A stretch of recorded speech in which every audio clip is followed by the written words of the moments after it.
Olá, sou o João Schmidt e hoje com mais um Beats Podcast. Hoje com mais uma figura ilustre, o nosso querido Paulo Fernandes, da Pius do Brasil, nosso diretor-geral, é isso? Faz tudo. Faz tudo, exato. Legal. Conta pra gente então, Paulo, como sempre a gente pergunta, quem é o Paulo aí na fila do pão para que o nosso público conheça um pouco mais de você como pessoa? Vamos lá. Primeiro, muito obrigado, pessoal, pelo convite, João. Foi um prazer aqui para mim, já ouvi vários episódios de vocês. Prazer é nosso. Super bacana, só gente boa aqui. Acho que espero poder agregar um pouquinho para o público aí de vocês. Bom, eu sou Paulo Fernandes, como você disse, tenho 45 anos, sou casado, casado com a Gisele, pai de 2 filhos, o Fernando e a Helena. Um meninão de 15 anos, uma menina de 10. Começou cedo, então, a empreitada. Pois é. Não sou tão jovem, tenho 45 anos. Apesar da carinha de 32. Que isso, é formal. Não, vamos lá. Bom, sou engenheiro de formação, sou engenheiro eletricista, sou formado pela Universidade Católica de São Paulo, né, pela PUC. Uhum. Me formei em 2005. E hoje eu sou responsável por uma operação aqui no Brasil, numa empresa alemã chamada Pius. A Pius é uma empresa que fica na cidade de Stuttgart, na Alemanha. É uma empresa já de 75 anos no mercado e há 25 anos está aqui no Brasil. Legal. Em 2020 eu assumi as operações da empresa aqui, após algumas mudanças que houveram. Uhum. Trouxemos a empresa aqui de São Bernardo para Indaiatuba. Era fora, então? Era em São Bernardo, era em São Bernardo. E a gente está operando aqui em Indaiatuba desde 2021. Você é daqui da cidade? Eu sou de Sorocaba, sou de Sorocaba, venho para cá todo dia, gosto muito da cidade de Indaiatuba. Legal. Ainda não não foi picado pelo bichinho de morar em Indaiatuba? Pois é, sempre quis, é uma cidade super bacana, foi um dos motivos de qual a gente optou por trazer a empresa para cá, tem uma baita qualidade de vida, uma das melhores qualidades de vida do país. E isso foi muito fácil convencer a diretoria, a Alemanha, né, a presidência da empresa, que a gente precisava mudar um pouco a estratégia. Então, em 2021, a gente começou a operar aqui. Bom, como eu disse, eu sou responsável pela operação aqui no Brasil. Nós somos uma empresa de médio porte, somos em um pouco mais de 50 pessoas. Legal. E o nosso segmento é muito específico dentro da automação. Qual seria essa especificidade? Vamos lá. Especificidade. Eu costumo dizer o seguinte, cara, a gente existe para garantir que o funcionário vai voltar inteiro para casa. Segurança. Então, a galera da CIPAT adora. O pessoal do EHS, né, do Meio Ambiente, Saúde e Segurança.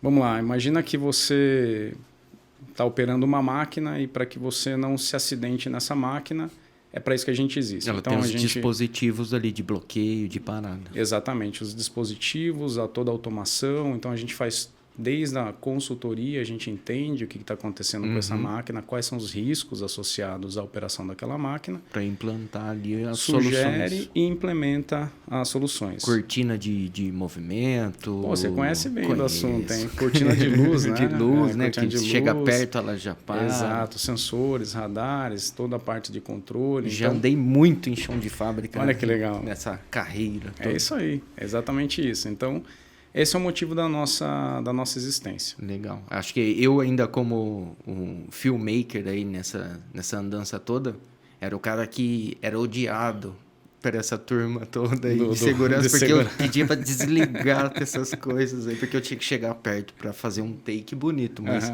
não façam isso em casa, tá? Não, muito, muito perigoso. Contudo, com supervisão de adultos. Não, mesmo assim, né? A gente não pode dar... Não corre risco. Não pode dar chance pro azar, não. Com certeza. Mas é isso. Essa é um pouco do meu trabalho, do que eu faço hoje, né? E por que engenharia elétrica, Paulo? Da onde surgiu essa ideia de, lá atrás, começar essa faculdade? Vamos começar do começo. Nossa, né, cara? Eu peguei uma pergunta boa. Uma pergunta... Tá vendo? Bom, vamos lá. Acho que talvez a resposta seja mais relacionada porque exatas, né? Pode ser também. Eu sempre gostei muito da área de exatas. Uhum. Ia bem na escola? Ia bem, sempre fui um bom aluno. Apesar de muito bagunceiro... Isso é padrão, então. Então é dos meus. Pois é. Teve aquela fase de quase expulsão da escola. Mas essa aí você corta, tá? Por favor. Mas sempre fui um aluno muito bom, assim, no resultado final, sempre entreguei boas notas, nunca fui um cara de estudar muito, sempre prestei muita atenção na aula e fazia as coisas acontecerem. Legal. E sempre gostei muito de exatas, né? Acho que sempre fui meio nerd, O né? nerds da exatas. Sempre gostei muito. E eu tive aquele momento Top Gun, sabe? Que você vê o filme, puxa, eu vou virar piloto de avião, aquela coisa toda. Sei como é que é, me identifico. Então, e aí eu acabei... O meu primeiro vestibular, na verdade, foi o concurso que eu prestei na Força Aérea. Legal. Na AFA. Bacana. Bom, não fui inteligente o suficiente para passar. É difícil, né? Muito difícil. Muito difícil, 4 dias de prova, ITA, ia aquela virar um coisa... cadete. Ia virar um cadete. E, cara, aquilo foi muito legal, essa experiência, porque era realmente... Eu me identifiquei muito com a área de exatas, porque exige muito exatas nessa prova, basicamente física e matemática. E acabei indo para essa linha, né? Não conseguiu exatamente aquilo ali, mas fiquei na já área, aproveitou mas fiquei na área de onda. exatas. Acho que foi melhor, uma decisão melhor. Foi assertivo. Acho que foi. A carreira militar não ia ter dado tantos frutos, talvez. Bom, não sei, né? A gente nunca sabe, né? Não isso é uma resposta para o Paulo de outro universo. De outro mundo, exato. Do mundo paralelo. Legal. Aí, engenharia... E aí, fui para engenharia, 99, entrei na faculdade. Bom, um pouquinho nessa, se a gente voltar mais um tempo, fiz toda aquela passagem de Senai também, na minha adolescência. Então já tinha essa ideia, já tinha essa veia. coisa. Era comum também de chão de fábrica, época, já tinha meio essa coisa de chão de fábrica. O Senai de mecânica, tinha de elétrica. Fiz mecânica no Senai. Fiz mecânica. Eu sempre, cara, fui desde moleque assim muito envolvido com o trabalho. Então, com 14 fui para o Senai. Na época tinha o curso de aprendizagem industrial, era aquela coisinha de 14 a 16 anos. Tive vários amigos. Saí de lá, virei fresador mecânico. Fui trabalhar numa fábrica, operando máquina. Não deu muito certo, essa fabriquinha era uma fábrica pequena, fechou e aí você não vai acreditar, cara. Eu peguei um dinheiro que eu tinha, com 16 para 17 anos, montei uma lojinha para vender cópia de chave. Montei um chaveiro. Empreendedor com 16 anos. Isso é legal, cara. Bom, não deu muito certo, porque também naquela época não tinha muita responsabilidade. Mas foi uma experiência muito bacana. Ali, quase um ano ali, sendo responsável pelo próprio negócio, foi bem legal. Deu para fazer algumas chaves. Deu para abrir bastante porta. Mas, cara, você vê, bastante coisa. Dali, loja de carro, ficar lavando o carro, depois vendedor de carro. Sempre fui muito... Sempre gostei, apesar de ter... escolhido uma carreira mais do ponto de vista de fábrica, mas sempre gostei muito do contato com o povo. Legal. Pessoas. Com o público, exato. Eu confesso que eu sou engenheiro, mas nunca fui um engenheiro de verdade. Você falou engenheiro, cara de humanas, de exatas, gostando de pessoas ali, normalmente não é comum. Cara, eu talvez acho que é um pouco da minha frustração. Assim, eu nunca fui aquele cara de sentar na frente de um componente eletrônico e fazer solda. Meus amigos de faculdade vão me ouvir, eles vão tirar sarro de mim, porque realmente nessas aulas eu sofria bastante. Mas sempre fui o cara mais da área comercial, sempre gostei de conversar bastante, sempre... Da estratégia ali. Exato, de tomar a liderança, de ir, tá de frente para o público. Então, para mim, isso sempre me fez bem. Legal. Então, essa questão de me expor, isso sempre me fez bem. Então, já desde o início na faculdade, eu fui um cara da área comercial. Então, sempre trabalhei, começando propostas, passando por engenharia, até que me formei, virei vendedor, de vendedor gerente de vendas, e aí fui escalando o que é o caminho natural. Mas sempre tive esse lado mais humano dentro de uma coisa técnica, né? Legal. E como foram suas experiências pré-PIUS? Me compliquei nas palavras aqui. Antes de entrar na PIUS, qual foram as mais recentes? Cara, eu tive poucas empresas, né? Eu fiquei bastante tempo em 2 empresas. Então, desde 2000, né? 2000, então, foi quando eu coloquei o pé no mundo da engenharia. Na hora que você saiu da faculdade. Que eu estava na faculdade ainda, estava no primeiro ano de faculdade, na verdade, como estágio. Ali eu entrei na GE. Legal. Na GE até aqui em Campinas, aqui próximo. E na GE, do básico ali, do estágio, ajudando a fazer propostas, aquela coisa bem simples. Administrativo, depois, né, fui efetivado, aquela coisa toda. E na GE eu fiquei 7 anos. Fiquei durante todo esse período na GE. Foi um baita aprendizado, uma empresa, né, uma baita estrutura global, tá? Foi muito, muito aprendizado mesmo. Americana, né? GE americana. Americana, bem estruturada do ponto de vista gerencial, de processo, aquela coisa bem quadradinha, né? E ali foram 7 anos. Legal. Da GE, eu tive uma passagem rápida pela Votorantim, Grupo Votorantim. Na época, eles tinham uma unidade de mineração. Legal. Que era a Votorantim Metais. E eu entrei num programa quase que um programa de trainee deles. Eles tinham um programa chamado Jovens Talentos. E eu acabei entrando nesse programa. Esse programa durou, acho que 8 meses, mais ou menos. Hoje em dia não se ouve mais falar sobre isso, né, das grandes empresas. Não sei se eu estou muito fora de trainees, né, de programas de caça. Mas era muito difícil, né? Na nossa época era um negócio, quem entrava no programa de trainee, ele tinha já tinha uma certa garantia. Um caminho melhor, exato. E a Votorantim tinha esse programa. Então eu entrei lá né, para fazer parte desse programa. Foram 8 meses bem intensos, assim, de muito aprendizado. Mas eu sentia que ali não era o meu mundo, sabe? Meu mundo sempre foi de vender e não de comprar. Sim. Então eu queria ser o vendedor, não o usuário da tecnologia, né? Mas foi bem bacana. Foi um ano e meio mais ou menos, em marketing. Legal. Então eu era o braço técnico do corpo de marketing. Só para esse era um marketing interessante, assim, porque veja, uma empresa de mineração falar de marketing não tem um B2C, sabe? É um negócio extremamente branding ali, falando de marca. Exato, falar de marca e muito mais do ponto de vista os investimentos. Exatamente, muito mais do ponto de vista de mercadologia, né? De entender para onde está indo o mercado e você se antecipar. Então, esse grupo fazia análise de mercado. Então, para mim, foi uma baita experiência. Participei, né, em alguns momentos, quando a empresa fez uma aquisição de uma metalúrgica na Colômbia, por exemplo. Que é lá que estava o hype do momento. Isso, né? E aí, puxa, o nosso papel era o que a gente pode, como é que a gente vai trabalhar esse material. Então, como divulgar essa aquisição. Como trazer esse material aqui para o Brasil. Então, ele já tinha uma metalurgia aqui no Brasil, tinha uma metalurgia na Colômbia, como fazer um match entre as duas, metais mix de produto. ainda, né? Exato. Então, a gente ficou meio que responsável por isso, fazer esse mix de produtos. Então, puxa, lá vai produzir um tipo de aço, aqui vai produzir um outro tipo de aço. Como é que a gente... Não conflitar. Como é que a gente pega o de lá, complementa aqui, como o daqui complementa lá. Então, era meio que esse estudo de mercado. Cara, assim, foi muito, muito bom o aprendizado que eu tive lá nesse pouco mais de um ano e meio que eu fiquei lá, mais ou menos. Legal.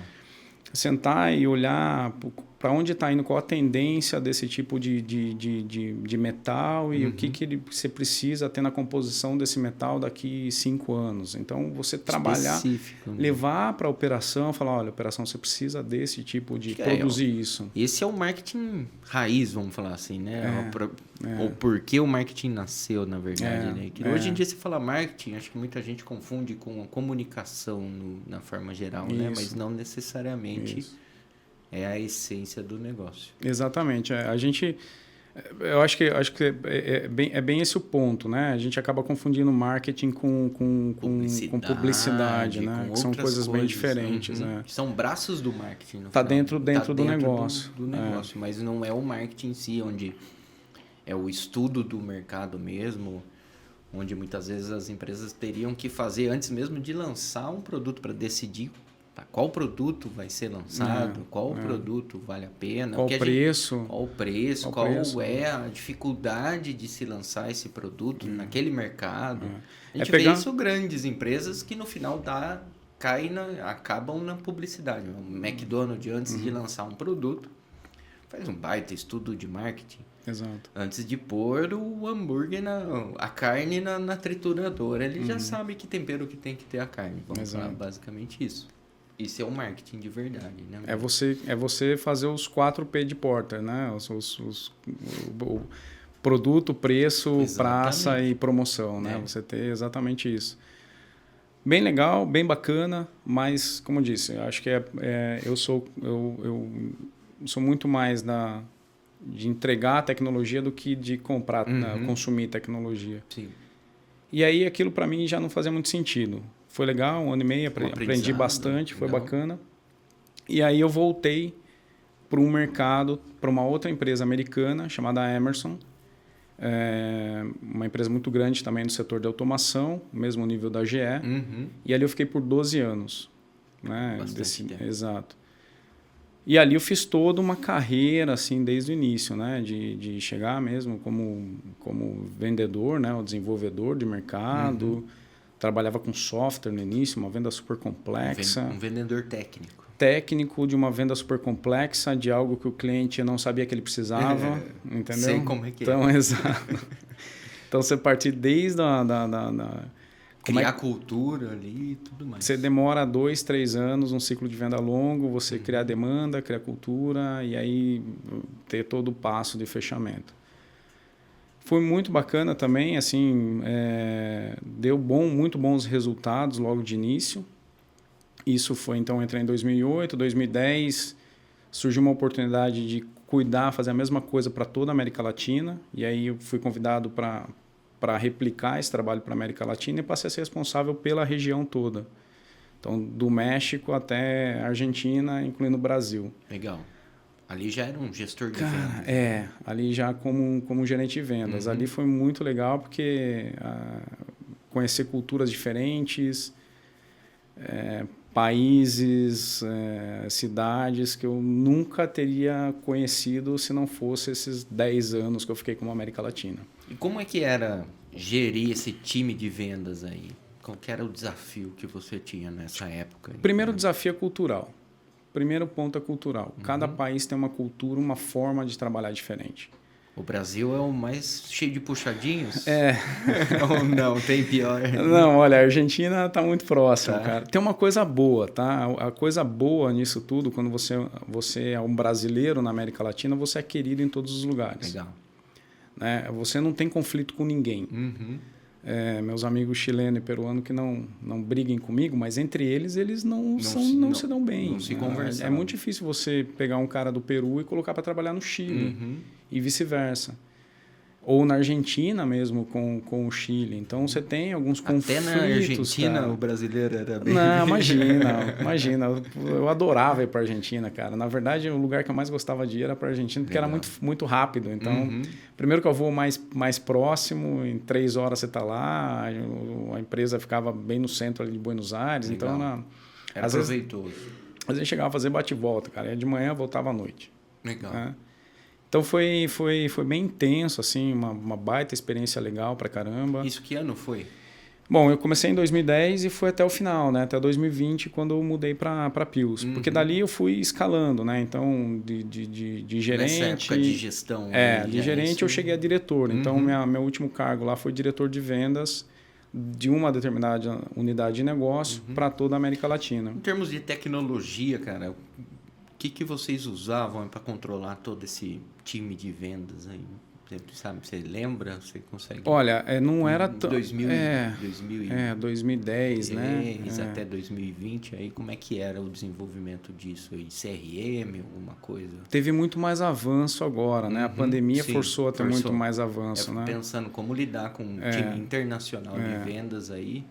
Como centralizar isso tudo? Dados? Eu acho que naquela época a gente era obrigado a estar mais fisicamente. Eu acho que se fosse hoje, eu conseguiria fazer mais coisas remotas.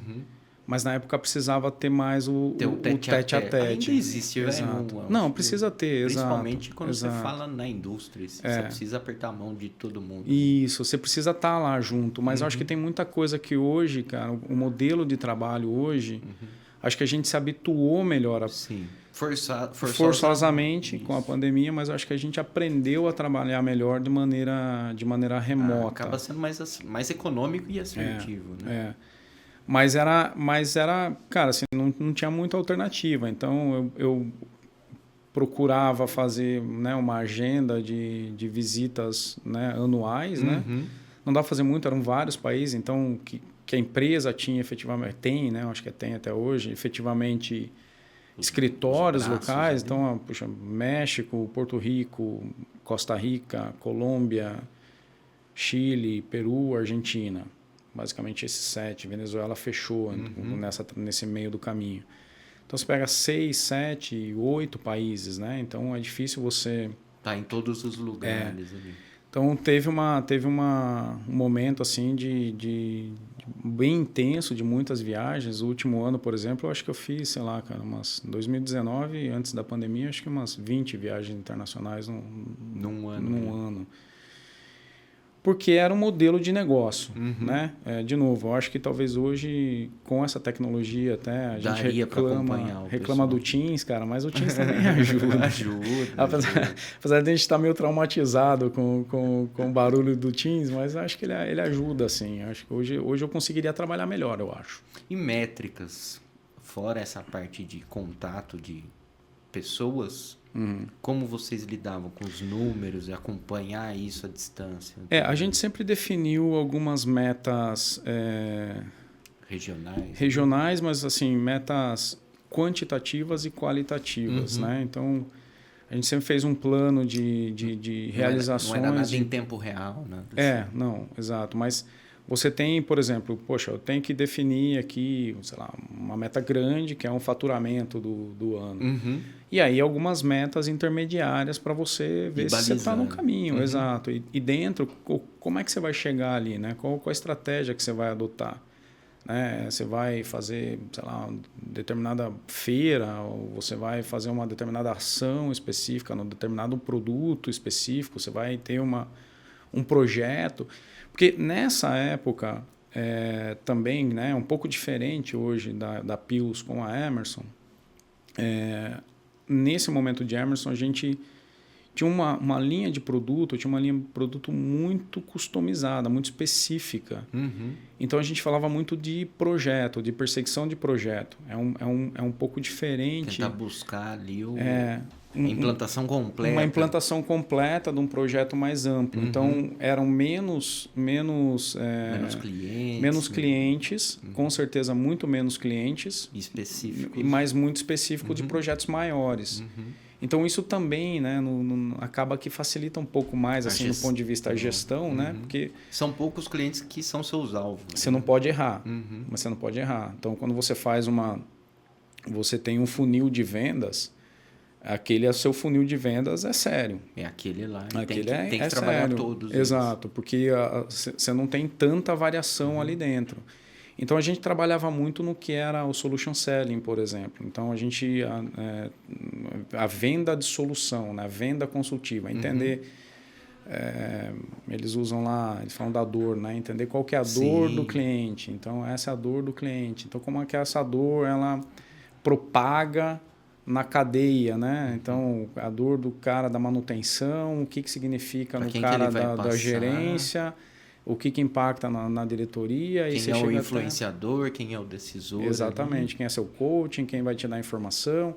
Então, você consegue fazer um painel, né, melhor, um mapa, e você faz aquela perseguição daquele projeto seguindo uma metodologia de perseguição de projeto. Né?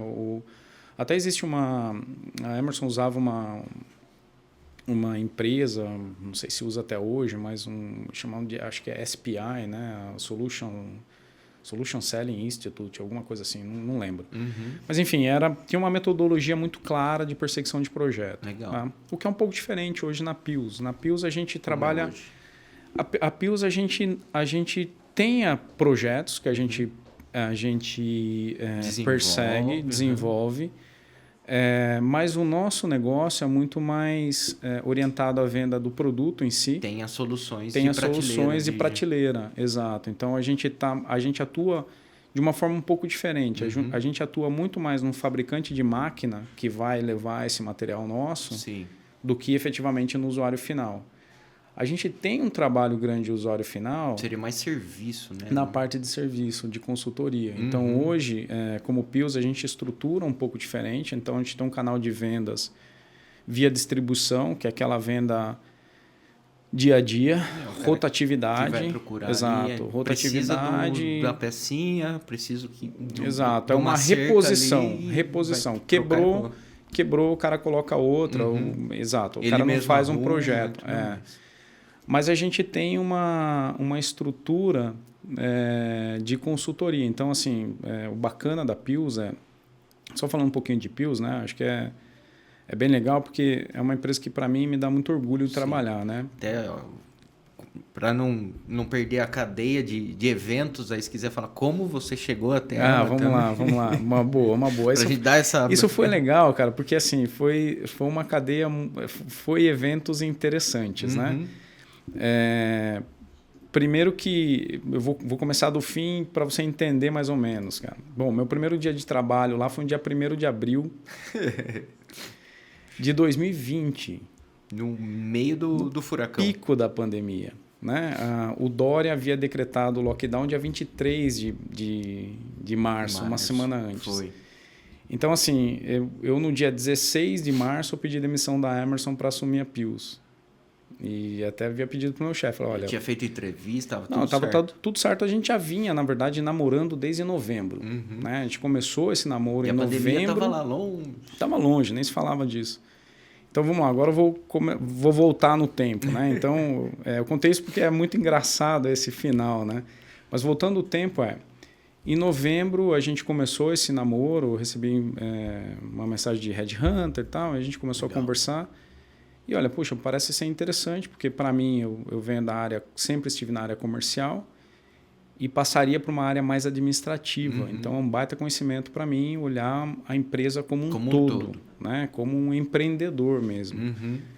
E entendi que ali seria um baita aprendizado. E a gente começou essa conversa, né, em novembro, mais ou menos, aí entrevistas, depois das entrevistas discute salário, aquela coisa, vai daqui, final do ano, carnaval. Segura um pouco. As coisas sempre vai demorando um pouquinho mais, né? Isso aqui chegou em março, né, batemos o martelo, olha, então é isso, o salário, legal, chegamos no acordo, beleza, então tá, então vou pedir demissão. Claro que super preocupado, poxa, eu estava numa empresa, né, 12 anos, fazendo uma carreira na empresa, estava super ali, tranquilo ali, né, uma baita relacionamento na empresa. Bom, e assumi uma empresa nova que... já estava no Brasil? Já estava no Brasil, já. Quanto tempo ela tem? Ela está desde 98 no Brasil. Então, o ano passado fez 25 anos de Brasil. Já está bem estabelecida, uma marca muito bem conhecida no segmento. Tinha uma certa segurança, então, nessa transição. Sim, não, sem dúvida, já estava bem tranquilo. O que acontece foi que, então, tudo bem, legal, né? Apertou de mão do meu novo chefe e legal, então amanhã eu vou pedir demissão. Tá bom, amanhã você pede demissão. E isso foi dia 16, só que eu falei para ele, falou, olha, Matias, né? Eu falei, Matias, puxa, eu tô acho que uns 3 anos aqui sem tirar uma férias decente, cara. Eu tiro 5 dias de férias. Pô, minha vida tá uma loucura, eu preciso descansar. E eu tava bem numa época que eu tava treinando para Ironman. Caramba, aí, eu falei, cara... Essa parte você não contou pra gente ainda. Eu falei, cara, eu preciso descansar. Eu preciso continuar treinando, porque a prova era, sei lá, em maio. E eu tô extremamente exausto, cara. Não, tudo bem, sem problema. Eu falei, olha, você não precisa me pagar nada, não é isso que eu estou falando. Eu vou ficar um mês sem fazer nada na minha casa, perna pro ar, só vou treinar. Tá bom. Então, teoricamente, dia 16 de abril eu começaria. Beleza. Tudo certo. Pronto pro Ironman. Cara, e aí, beleza, pô, empolgadaço, agora vai, né? Vou fazer uma prova legal. Agora vem o pódio. O cara quebrou tudo, cara. Quebrou tudo. Na semana seguinte, a gente até na conversa com ele, e ele mora nos Estados Unidos, né? Então, até na conversa com ele, a gente mencionou alguma coisa. Puxa, pode ser que aconteça alguma coisa de Covid. Como é que está nos Estados Unidos? Aquela coisa, ninguém sabia muito bem. Cara, na semana seguinte, o mundo desabou, cara. Desabou. E aí, lockdown, e bloqueia tudo, e tira todo mundo e tal. E aquela coisa. Eu falei, e agora, cara? O que a gente vai fazer? E aí, olhando para a empresa aqui no Brasil, para a Pius, cara, como é que a gente estrutura isso, cara? Ninguém está preparado para isso. Não era uma questão de Pius, cara, uma questão que ninguém estava preparado para isso. Falei, quer saber? Liguei para a Valéria, que é a nossa gerente de RH, falei, me coloca aí para trabalhar, porque dia 1º eu já vou estar aí. No fim, minha férias durou 15 dias, cara. Não foram 5, mas foram 15. Foram 15, 2 semanas. A prova foi cancelada? A prova foi cancelada. Aquele ano também foi um caos, cara, porque era assim, a prova não foi cancelada imediatamente, né? Bom, o ciclo de Ironman, só fazendo um parênteses, é extremamente pesado. Sim. Né? A gente treina... Já tivemos um vizinho de sala nosso, era competidor. Putz, cara, é extremamente exaustivo. Eu já fiz alguns na distância meio, né? No 70.3, eu fiz 4 vezes. E a distância completa seria o meu primeiro, mas assim... E aí veio... Não vai ser em maio, vai ser em julho. Aí o treinador, continua treinando. Não aguento mais, cara. Os caras achavam que não vai passar, isso aí não vai dar nada. Chegou julho, não vai ser em julho, vai ser em novembro. Aí o treinador, continua, cara. Cara, não aguento mais, cara. Tô estressado demais. Aí chegou em novembro, vai ser só o ano que vem. Eu falei, quer saber? Pra mim não dá, não. E não é só treino, é treino, alimentação. Treino, alimentação, preparo, é um baita gasto. E a Ironman é bike... É natação, ciclismo e corrida. De qual deles você era o melhor ou o mais dedicado? Sou ruim em todos. Tá bom, menos pior. É o que eu mantenho até hoje. Então, na verdade, eu acabei parando, né? Depois, então, ainda continuei no triatlon, fiz algumas provas meia distância, né? O 70.3. 70.3 é 1.800 de natação, quilômetros, né? 90 de ciclismo e 21 de corrida. Então, a distância full seria isso, o dobro disso. Né? Uma prova de, 10, 12 horas. Puxado. Eu fiz 5 mais ou menos, né? 5 e pouquinho. E aí, cara, chegou um momento que eu já não aguentava mais, assim, não estava mais... Você não era profissional, era amador, né? Sempre... Por vontade própria. Ali. Gastando muito dinheiro, na verdade. Eu ia falar, que é um esporte caro, né? Bike cara, toda uma alimentação regrada e tudo mais. E hoje eu fiquei só com o ciclismo, cara. E aí eu falei, pra mim não dá mais, cara. E aí acabei me dedicando ao que eu faço hoje, levo muito a sério. Para mim o ciclismo levo realmente... sou amador, é o esporte, mas levo de maneira semi-profissional, vamos dizer assim, né? De maneira séria. Legal. Mas voltando a Pils, então teve esse lance, cara. Teve esse frio na barriga. Não teve jeito. Aí voltei, comecei na empresa, aí toda aquela bagunça, então reorganizar toda a empresa, de colocar o pessoal de home office, refazer algumas coisas de gestão que estava precisando. Você entrou já como o diretor geral. Entrei como diretor, isso. Assumi a posição. Como que é essa transição, cara, de sair de vamos falar, você estava ali focado em vendas, né? Gestão de vendas, para ir para uma coisa mais ampla. Qual é o primeiro impacto para quem chega? Total. Muita diferença. Muita diferença. O que você consegue se recordar, assim... Porque assim, cara, abrindo o seu coração pra gente. Hoje olhando para trás, eu falo assim, cara, foi o meu MBA na prática. Tudo que você aprende no MBA, para mim, foi esse aprendizado desses 4 anos que eu tô na empresa, né? 4 anos, você vê de tudo, cara. Então, você se envolve... em um momento você está discutindo com a equipe de vendas como é que você vai reestruturar a equipe de vendas, porque eu não concordo com aquele modelo, nós vamos seguir um outro modelo de vendas, e a reunião seguinte você entra com o RH e o jurídico para discutir uma questão trabalhista. Tudo. E aí você sai dali... De fato, como empreendedor, cara, de uma empresa pequena. Como uma empresa pequena. Como o seu... negócio de chaves.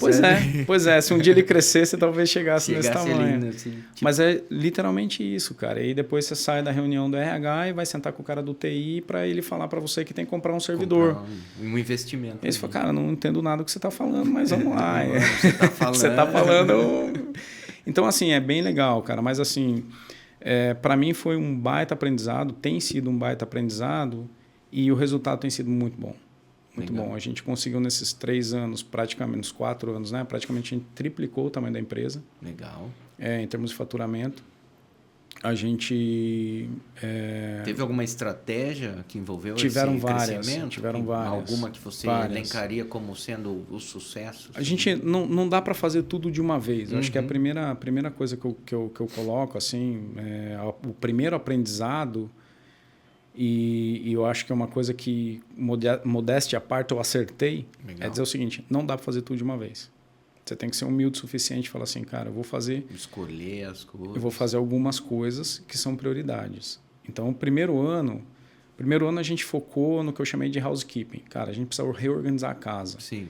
Então, vamos falar de RH? Vamos sentar com o pessoal de RH, vamos ver o que está acontecendo com o pessoal. Então, desde o princípio, quem tem cara... no time, exato, o que é o time, o que ele faz, mas também, cara, assim, de refazer processo de RH, de sentar e discutir matriz salarial, por que um tem um salário mais alto, o outro não, vamos reorganizar isso aqui, trouxemos uma empresa de fora para nos auxiliar. Então, criamos uma série de documentos, claro, né? Tem uma pessoa que me ajuda demais no RH, a Valéria, e fez um excelente trabalho, né? Liderou isso aí. A gente reestruturou. Então, isso, cara, coloca o seguinte, olha, os funcionários entendem assim, a mensagem que você passa é, poxa, eu acredito em vocês. Vamos lá, vamos junto, vamos refazer isso aqui junto. Acho que eu estava pensando isso, acho que diferente da uma empresa pequena, onde você é um empreendedor e está lá lidando com todos esses problemas do dia a dia e sozinho, como um gestor geral ali, você confiar nas pessoas que estão nas posições ali, por exemplo. Você não ia resolver sozinho sobre o RH, sozinho sobre a compra do servidor do TI. Não, de jeito nenhum. Mas confiar no que essas pessoas estão falando pela experiência de cada um. Lógico, ajudar na tomada de decisão, ajudar ali ouvir outras opiniões, mas acho que... Claro. João, acho que o que eu vejo, assim, eu tenho alguns amigos, né, que são empreendedores. E sempre que eu converso com eles, né, tem aquela coisa de, poxa, sempre aquela reclamação, cara, não tenho tempo para nada. Que faz tudo sozinho. Cara, eu não tiro férias. E não sei o quê. Eu falo, cara, peraí, a gente não fala isso. Mas, no fundo, o que passa na minha cabeça é falar, cara, você está errando. Tem uma síndrome, não sei exatamente o Adriano aqui, que é o mais falador, que ele sempre acha que é a síndrome do empreendedor Branca de Neve, alguma coisa assim. Está sempre rodeado dos 7 anos. Não faz sentido. No final, ele não confia em ninguém. Ele quer fazer tudo sozinho ali, mesmo tendo uma equipe em volta, mas ele acaba não delegando. Que foi ele que colocou aquelas pessoas. Sim, ele escolheu, ele treinou. É muito paradoxal isso, cara. Exato. Escolheu a dedo numa empresa pequena, onde ele mesmo entrevistou muitas vezes aquelas pessoas. Exato. Só que na hora de delegar, dar a responsabilidade para as pessoas, aí fica com medo. Não, acho que eu vou fazer melhor sozinho, ou eu entendo mais do que eu estou falando. Não sei, tem N razões que passam na cabeça. Eu acho que tem um pouco da eu acho que falta, vamos lá, não tá difícil falar isso, mas falta sim conhecimento, acho que de entender um pouco disso, falta um pouco de autoconfiança. Sim. Como eu te falei, cara, para mim assim, é muito claro chegar e falar assim, eu não entendo de RH, mas eu posso te ajudar. Precisa de Mas você que é a pessoa que entende de RH, nós vamos fazer isso junto, beleza? Me fala as opções. Exato, vamos sentar e vamos conversar. Então, desde o início, o meu papel sempre foi empoderar as pessoas. Legal. Do ponto de vista, cara, você tem poder, você faz. E eu levo isso até hoje muito sério. Né? Talvez a gente possa fazer um parênteses aqui sobre esse ponto específico. Mas esse foi um dos grandes pontos lá atrás. Então, você perguntou, poxa, o que foi feito? Então, a primeira atitude vamos lá, time. Dá confiança para o time. Vocês têm poder, dá confiança para o time. Eu confio em vocês, vamos fazer isso junto. Conhecer, né, o que cada um faz. O que cada um faz, a capacidade de cada um.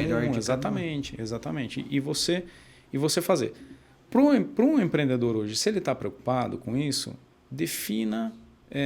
uma matriz de responsabilidade. É muito simples, cara. Muito simples. A gente tem, por exemplo, hoje, projeto. Quando a gente entra num projeto, envolve vários fatores. Sim. Então, o preço, o fluxo de caixa, né? Porque às vezes eu tenho que contratar fornecedor para fazer. Então, isso tem um impacto no fluxo de caixa. Sim. É o mesmo fluxo de caixa que eu vou receber do meu cliente, é o que eu vou pagar. Então, a gente vai olhar isso. Vai ter que tirar do caixa primeiro. Tem uma análise financeira. Eu entendo o que eu estou fazendo. Eu conheço bem essa solução. Não vai precisar pegar ninguém de fora. Tenho essa experiência, já fiz alguma coisa parecida com isso. Né? Então, a gente criou uma matriz de responsabilidade com diferentes níveis de aprovação.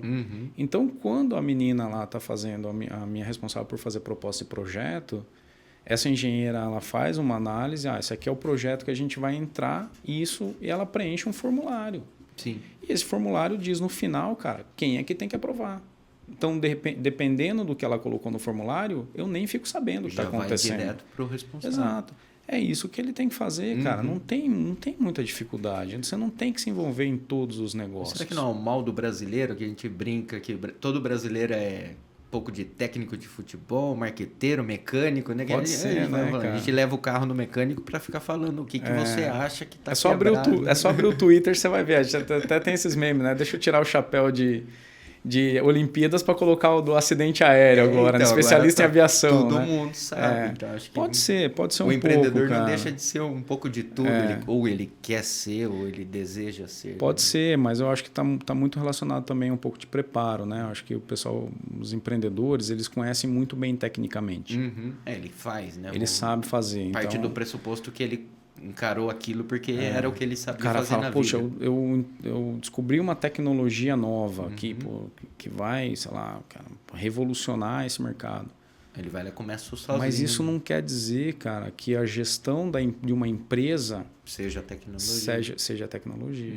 Então ele precisa aprender isso, ele precisa se especializar. Eu acho que faz muita falta. Falta, sim. Faz muita falta. Então, uma das coisas que a gente percebeu na Pius justamente é isso. O que está nos impedindo de crescer e crescer com lucratividade? O que está impedindo da gente crescer de maneira saudável? Onde precisa organizar. Onde é que está? Então, mapear, olhar o gargalo e falar, puxa, peraí, cara, a gente tem um problema aqui. Ó. Então, por exemplo, a gente parte de execução de projeto. Então, a gente precisa melhorar essa parte. Então, lá atrás, a gente fazia, né, executava projeto à medida da forma que o negócio ia acontecendo. Cara, hoje a gente tem 3 gerentes de projeto, assim, pessoas com alto conhecimento de gestão de projetos. Legal. Né, formados com pós-graduação em gestão de projeto. Então, você tem uma outra mentalidade. Qual as atribuições do seu gestor de projeto? Só para a gente fazer vamos lá. Seria o pós-venda. Então... Mas ele está dentro, né? Então ele olha todo o processo. Então tem um gerente, por exemplo, tem um gerente de operações, o cara que cuida de serviço para mim. Então essa engenheira que eu mencionei há pouco que faz as propostas de projeto, ela está no grupo desse cara. Seria a vendedora técnica ou não? Não, o vendedor está fora, o vendedor traz a oportunidade para ela, ela monta a estrutura, ela faz a arquitetura da proposta, né, do projeto. Legal. E aí, trabalhando com esse gestor, eles olham o seguinte, cara, a gente tem capacidade técnica de executar. Vai entregar isso. Né? Essas são as perguntas que tem que fazer. Então, eu tenho capacidade quando? Porque também, às vezes, você cai nesse prazo de entrega. Nessa arapuca, cara. O cara fala, não, pô, beleza, tá, mas para ontem. Não dá, cara, pra gente fazer para ontem. Achei que era só aqui. Não, McDonald's, né, cara? Isso teve muito erro no passado. De aceitar esse tipo de pressa de cliente. É tentador, né? É tentador porque você está com o pedido na mão e tal. Né? E isso causa prejuízo para todo mundo. Não só para nós, como para o cliente também, que também tem uma expectativa naquilo. E o intangível da marca, né? O intangível da marca. Que vai ficar aquela experiência marcada. E você sabe, cara, se uma coisa que a gente tem falado para o cliente, ele também tem uma marca na empresa que ele trabalha. Sim. Então, se ele também não for o nosso parceiro nesse negócio, ele também vai se queimar. Então, porque ele não vai ter o que ele espera. Não vai ter o que ele espera, e o chefe dele, cara, ele não vai vir na gente, vai nele. Tá? Então, estoura ali no mais próximo. Então, a gente tem tido muito essa parceria com eles. Então, mas claro, de uma maneira muito estruturada. Então, você perguntou de maneira estruturada. Então, passa por esse processo. A gente avalia em conjunto essa análise de risco. Se tiver que chegar em mim, dependendo da situação, chega em mim.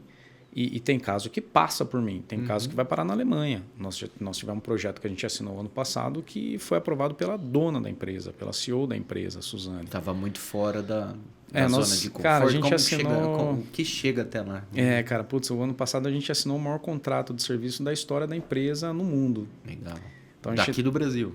Aqui no Brasil, mas assim, no mundo todo nunca teve um contrato desse tamanho. Então, só para te dar em termos orgulho de brasileiro. tamanho. Cara, eu estou muito feliz. Uma baita dor de cabeça. Hoje eu consigo dormir, cara, assim, mas eu confesso para você que... Até chegar nesse ponto. A gente começou a assinar o contrato em fevereiro do ano passado, começamos efetivamente em julho. Diria que dos últimos 2 meses eu estou dormindo. Até então foi meio difícil. O negócio estava bem difícil. Mas agora as coisas já entraram bem no eixo. Mas a gente está com cerca de 40 pessoas trabalhando. Nesse projeto. Nesse projeto só consultoria. Né? A gente não faz nada de tecnologia, nada. Só realmente análise de risco, conceituação de segurança, alguns treinamentos, alguma coisa bem específica de consultores mesmo. Então esse foi um projeto, cara, que mexe com o fluxo de caixa da nossa empresa. Você tem que cara. Desprender todas essas contratações. É muitas pessoas. Então, imagina que nós saltamos de 32 funcionários para 52 funcionários. Para esse projeto. 20 só desse projeto. Então, 40% do meu efetivo hoje está dentro de um único contrato, que tem uma duração de 3 anos. Né? Com certeza ele vai ser postergado, tem muito trabalho pela frente ainda para fazer. Então esse é o tipo de projeto que eu tenho que convencer a Alemanha. Então foi a venda mais difícil foi vender para a Alemanha do que vender para o cliente. Vender para o chefe do que vender para o cliente. Então a gente tem esses processos, cara. É muito bem definido, João. Então é isso que eu falo para minha equipe, cara. Vocês têm o poder, cara. O poder está na mão de vocês. Vocês têm que fazer. Né? Então, quando a gente ajustou RH, a gente veio ajustando tudo. A gente ajustou depois operações, né? Vendas. Agora a gente está nesse processo de reorganizar vendas com marketing, né? Dando uma cara mais profissional para o negócio. Sim. Atuando com canais diferentes. Então, nunca acaba. É um trabalho que nunca acaba. Mas, assim, a equipe, cara, precisa estar muito bem alinhada. Sim. Né? Tá todo mundo ali remando para a mesma direção. No mesmo lugar, cara. Esse foi o primeiro lá atrás, 2020. Primeira coisa que eu fiz foi, cara, vamos lá. Quais são os valores que a gente precisa definir aqui? Toda a parte de valores, visão, missão. Exato. Mas vamos lá, cara, a gente tem que trabalhar de maneira extremamente ética. E tem que ser real, né? Não adianta, a gente vê muito isso. Não, você tem que bonito aplicar. para postar nas redes sociais, tem que aplicar. para pôr no seu site, mas sim fazer sim. Mas você tem que fazer acontecer, né? Então, vamos lá. Cara, ética. Cara, não tem, cara. Não tem por onde sair. Tem que ter ética. Tem que ter. E não tem alternativa para a ética. A ética é digital, é 0 ou 1. Ou você é ou não é. Não tem meio termo. Meio ético. Não existe. Já não. Simples assim, cara. Então, para mim, isso não existe. Então, a gente foi colocando alguns valores. Então, puxa, a gente precisa trabalhar de uma maneira muito mais colaborativa. Exemplo simples do que é trabalhar de maneira colaborativa para não ficar muito no ar. Né? A gente estava num prédio de 3 andares lá em São Bernardo do Campo. Então você tinha um grupinho de pessoas num andar, as panelinhas, um grupinho no outro andar e um grupinho no outro andar, no último andar. E no andar lá de cima, onde ficava, sei lá, a parte mais comercial, financeiro, tudo, então você tinha uma sala fechada, uma sala dentro de uma sala fechada, as portinhas, um monte de porta, um monte de ilha, um monte de silo, cara. Para chegar no gestor, você tinha que ninguém se comunica, ninguém se comunica. Então, o que nós fizemos? Apesar de a gente estar remoto, muita gente está remoto hoje, nós viemos para um prédio. Ainda está remoto? Os consultores acabam ficando, né, cara? Então, esses caras estão no campo. Então, você tem uma turma muito grande. Então, basicamente, consultor e vendedor está no campo. Então, dentro do escritório ficam poucas pessoas. Administrativo, proposta, né? Acaba ficando. Serviço, né? A gerência de serviço, a gerência financeira, acaba ficando no prédio. Mas o nosso prédio hoje, cara, é muito parecido com o seu aqui. Né? Eu estava vendo aqui o seu, exatamente. Tá um conceito aberto, tá todo mundo se vendo. Nós temos 3 salas, cara. 4 salas. Nós temos uma sala de reunião. É a nossa ideia também. Uma sala da gerente financeira, a minha sala e a sala do gerente de serviço. Todas as salas são de vidro. A minha porta não fecha nunca. Aqui a gente nem tem sala a parte de gestão, cara. Nada. Então é isso. É salas de reunião só para conversar com o cliente. Todo mundo se comunica. Isso. Ainda tem dificuldade? Claro que tem. Né? Às vezes eu brinco lá o seguinte, falo, cara, peraí, pessoal. No mundo digital ainda tem gente que está do seu lado e prefere conversar via canais digitais. Ali. Eles sabem o quanto eu odeio isso. Então, levanta e pergunta. Cara, assim, não, porque eu não respondo. Não, porque o fulano não fala comigo. Ele está a 7 metros de você. 7 passos. Vai lá e fala com ele. Direto, alguém me manda uma mensagem no WhatsApp, a gente usa outros sistemas de conversação ali. eu já viro a cara e respondo. A pessoa até assusta. Tá falando comigo? Você me perguntou um negócio que eu já tô te respondendo. Eu, tipo, tava esperando eu escrever no digital, né? Ali, não consigo. Então, cara, assim, vamos lá, melhorou muito. Eu diria que 90%. Ainda é uma coisa que a gente bate bastante, né? O mês passado, minha discussão grande lá foi o e-mail. Muito e-mail? Muito e-mail. Eu tive que ser meio...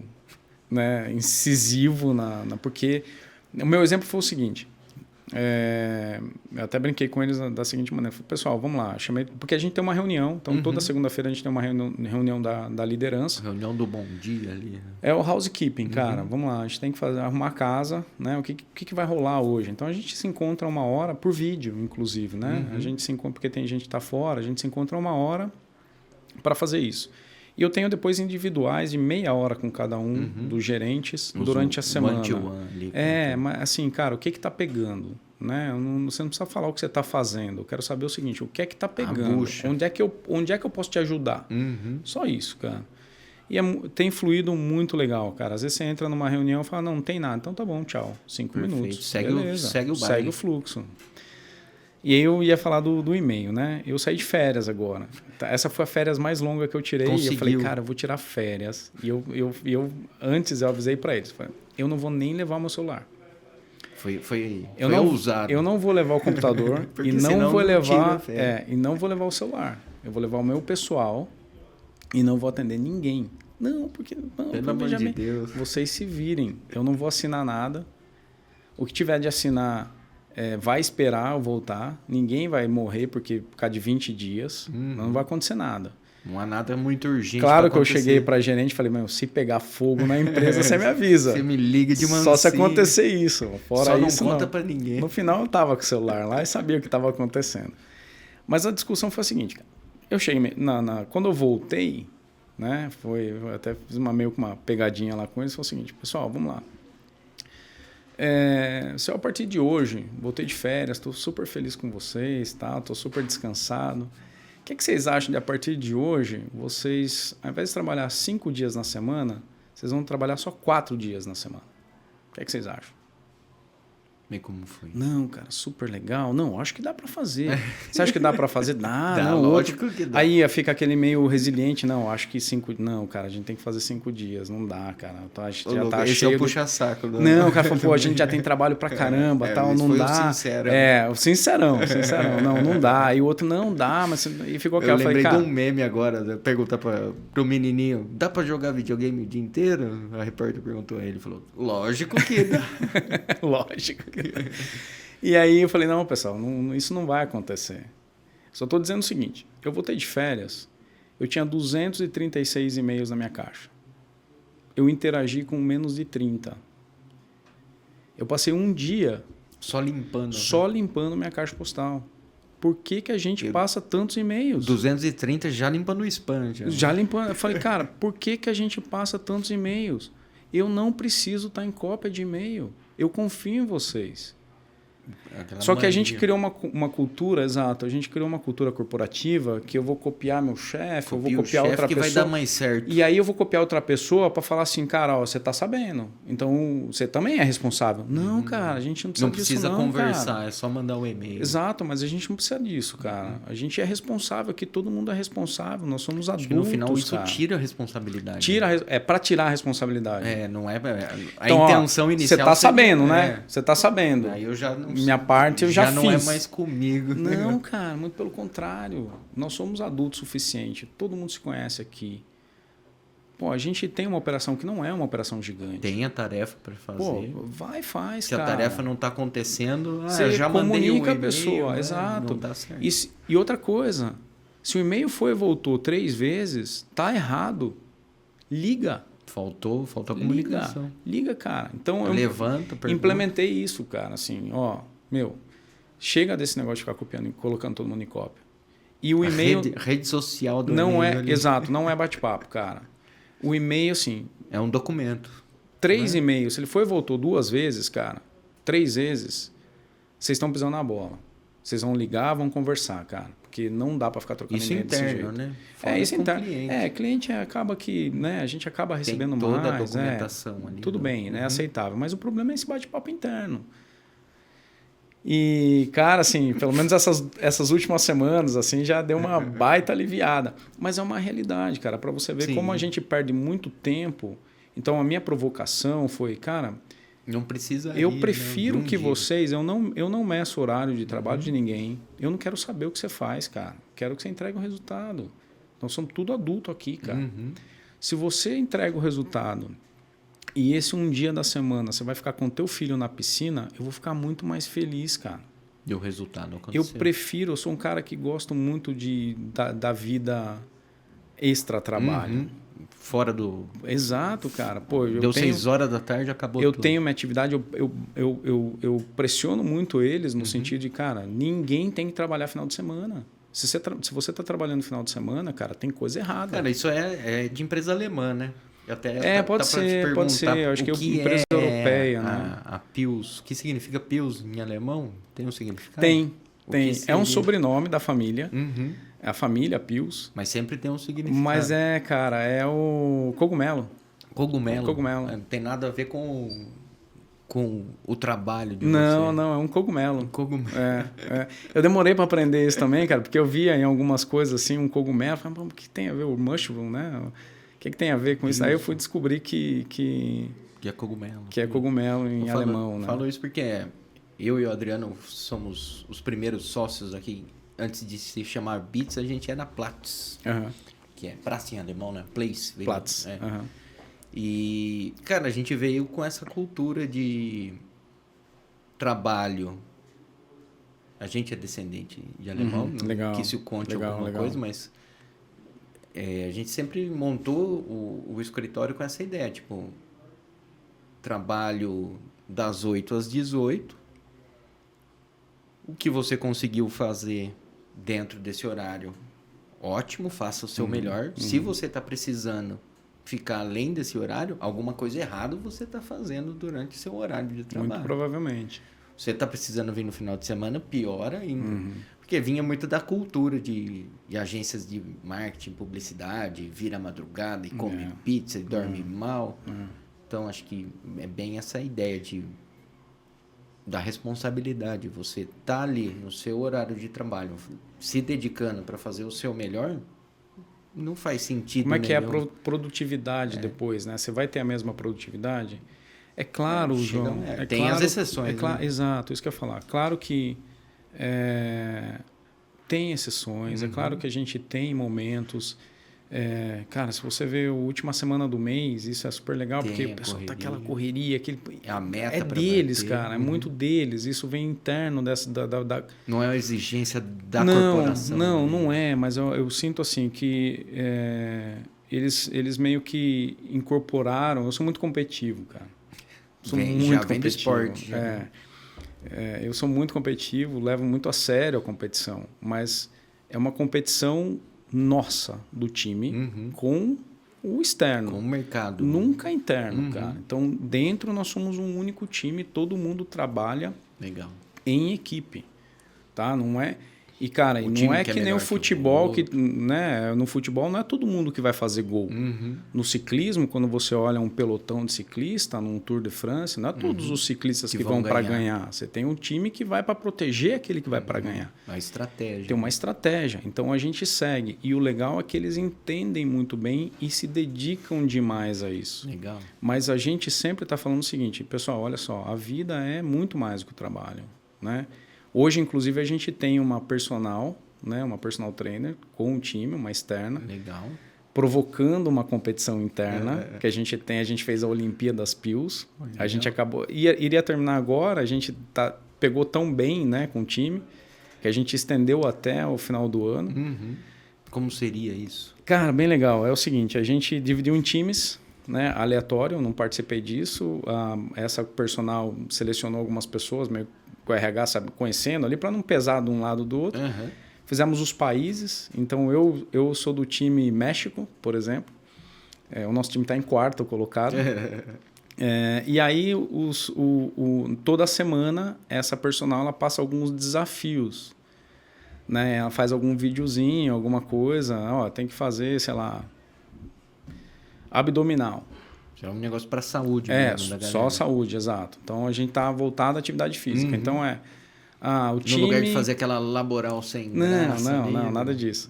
É assim, o time que gastar mais calorias essa semana vai ganhar tantos pontos. O time que caminhar mais vai ganhar tantos pontos.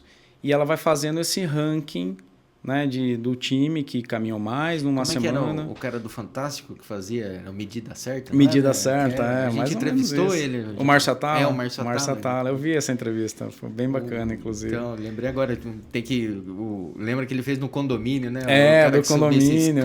Exato, a gente colocou algumas coisas assim. Então, toda semana a Priscila vai colocando uns desafios novos. Legal. Essa semana cada 2 semanas, né? Então, essa semana tá a fazer burpee. Puta, cara, que negócio difícil pra caramba. Chato, hein? Ela colocou lá. Então, a gente faz isso, cara. Então, o pessoal, né, todo mundo tem um reloginho lá que marca a caloria, ligado no aplicativo da personal. Ela monitora as calorias lá. Então. Online. Ela sabe se o cara tá gastando ou não caloria. Não tem como enganar. Botar o reloginho no cachorro. Não dá. Não é bom, pode ser. Uma boa sacanagem. Ideia. Para os consultores que estão no campo, que anda, cara, aqueles caras chegam a andar 10 km por dia. Bate perna. Então esse time tá lá na frente, já né? Tá porque eles estão fazendo exercício pra caramba com relação àquele que tá sentado no escritório, né? Então a gente preza muito por isso, sabe? Legal. E aí, acho que penso que você não tá bem fisicamente, você não tá bem emocionalmente, você não tá bem em casa, isso vai refletir diretamente no trabalho. Total. Principalmente nessa ideia dessa autogestão, vamos falar assim, de não ter nenhum, como você diz, não sei se é exatamente, mas não tem nenhuma cobrança, não tem ninguém no seu pé, você por você mesmo, e você só tem que mostrar o resultado lá na frente. Acaba dependendo só de você mesmo conseguir esse resultado, lógico, com o time, com a equipe, cada um na sua especialidade. A gente tem um pouco diferente, alguma vantagem com relação a uma empresa muito tradicional, que é aquela do operador de máquina, por exemplo. A gente não tem isso, né? Então, poucos são os funcionários que realmente bate cartão, que tem horário para entrar, horário para sair. A maioria é autogerenciado, tá? E muita gente trabalha de maneira remota. Então, mesmo aqueles que cumprem horário de trabalho, a gente tem alguns deles de maneira online. Então, são muito... A gente, de novo, né? Você sabe o que você tem que fazer.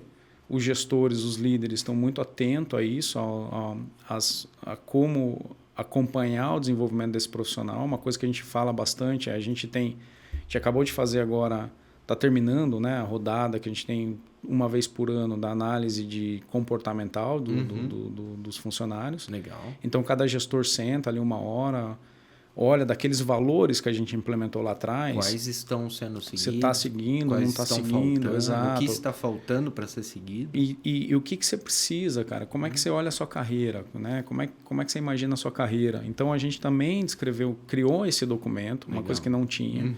Então, a gente, nesse processo de adequação da RH, então a gente criou um documento de análise comportamental, onde a gente olha para o comportamento do funcionário. A gente está agora fazendo um outro passo, então a gente ainda não conseguiu finalizar ainda, mas acho que até o final do ano a gente consegue, e para o ano que vem a gente implementa, que é aquela teoria de 9 blocos, onde você analisa capacidade, né, o comportamento versus as entregas. Né? Então, as entregas ainda a gente não conseguiu colocar tão bem, porque a gente precisa ter está muito bem mapeado a matriz de competência, é uma coisa que a gente está trabalhando. Então, uma vez que a gente consegue fazer essa análise mais profunda, linkando não só comportamento, mas também com capacidade de execução. Né? Não com resultado em si, mas capacidade de execução. A gente estava falando ali, na sua outra experiência, que era um negócio mais tete a tete, antes de 2020, menos ferramentas e mais seres humanos.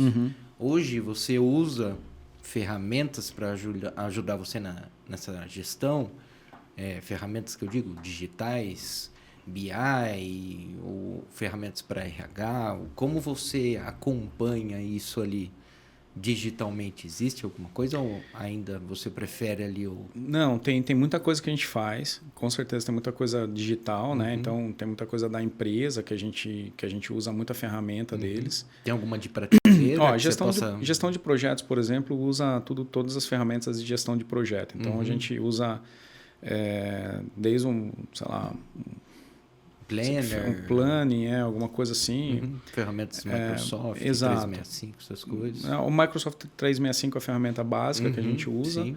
E ali a turma de gestão, né, gestão de projetos, usa essa ferramenta. RH, a gente criou muita coisa interna, então a gente criou essas ferramentas de análise de performance, né, de comportamento, a gente criou matrizes salariais. Eu perguntei até porque a gente usa uma ferramenta de mercado chamada Solidez. Não sei se Solidez. Solidez. Sim, já ouvi algumas coisas, cara. Que tem isso tudo. Eu fiquei pensando aqui se é uma ferramenta. A gente usa através de uma parceira nossa quando a gente faz... Parte de contratação, ela é muito legal. Exato. Quando a gente faz o DISC, por exemplo, quando a gente faz o processo, aplica o processo do DISC, né? Para ver comportamento ali do funcionário. Então, quando a gente faz isso, a gente usa o Solidez. Eu lembro. Tem umas ferramentas bem legais, sim. Mais alguma coisa que você se lembra aí? Bom, e aí a CRM a gente está refazendo, né? A Pius está refazendo o seu próprio CRM, né? O alemão gosta de desenvolver muita coisa. Você sabe que eu não gosto. Está pronto já, podia estar usando o mercado, mas ele vai fazer o dele, exato. E aí o dele demora 3 anos para fazer. E aí já não serve mais, já o mercado mudou completamente. Tomara que meu chefe não ouça, mas é verdade, mas cara. Acontece mas é verdade. Muito, a gente vive muito isso. Aí já entra uma parte que a gente trabalha muito, implantação, né? Porque a parte de marketing, hoje, a nossa, né, do marketing digital, está muito voltada a vendas no final do trabalho, né? Então, não adianta a gente só prometer que você vai ter leads, acessos, mas não gerar venda nenhuma. Não saber o que fazer com ele. Então, a gente costuma fazer toda essa parte de implantação de CRM, porque a equipe de vendas aí vai começar a dar dados para a gente entender se a campanha que a gente gerou, se aquela oportunidade que a gente gerou é realmente uma venda real, quanto foi essa venda, e se o investimento no Google, nas redes e tudo mais, que foi X, enquanto ele se multiplicou ali, qual foi o ROI de fato ali. Então, para a gente, CRM é uma brincadeira muito séria. A gente se depara com várias concordo, João. Eu acho puxadinhas ali.